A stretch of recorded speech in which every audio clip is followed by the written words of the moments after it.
तो जब मैंने उसे ये कहा कि खाने में सिर्फ शुगर नहीं बल्कि स्वीटनेस कम करे, तो मेरी फ्रेंड बोल पड़ी, पर मुझे सच में क्रेविंग्स आती है और कंट्रोल नहीं होता, तो क्या करूं? तो इस पर मैंने उसे समझाया कि कंट्रोल सिर्फ एक दिन की आदत नहीं है या सिर्फ एक दिन का काम नहीं है, ट्रेनिंग से आती है।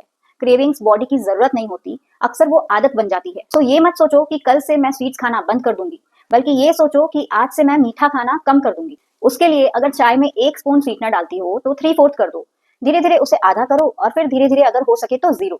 छोटा टारगेट रखो, जैसे कि मैं 2 दिन कुछ भी डेजर्ट नहीं खाऊंगी, मीठे में सिर्फ फ्रूट खाओ, पर एडेड स्वीटनर मत डालो। सिर्फ अगर 15 दिन डेजर्ट्स बंद कर दिया ना, तो सिर्फ 15 डेज के अंदर अंदर आपके टेस्ट बड्स रीसेट हो सकते हैं। और सिर्फ स्वीट्स बंद करने से नहीं होगा, बल्कि थोड़ी और चीजें करनी होंगी, जैसे कि प्रोटीन का इंटेक बढ़ाना होगा और फाइबर का इंटेक बढ़ाना होगा, जैसे कि दाल, पनीर, एग्स, स्प्राउट्स, सोया, चिकन या फिश। उसके साथ साथ वाटर इंटेक पे ध्यान देना होगा, 2.5 to 3 litres of water intake करना होगा।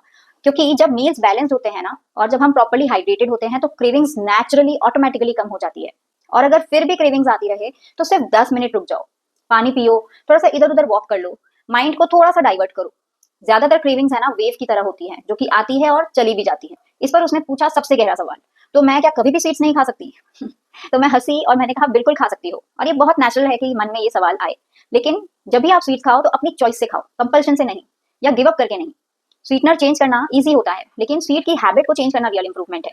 जितना कम मीठा खाओगे उतनी कम क्रेविंग्स होगी, और उतना ही कंट्रोल स्ट्रांग होगा। And if you believe me, एक दिन ऐसा आएगा जब आपको नॉर्मल फीकी चाय भी मीठी लगने लगेगी, and you will not need sugar any more. तो अब बताओ, क्या करोगे मेरे साथ ये शुगर कंट्रोल चैलेंज?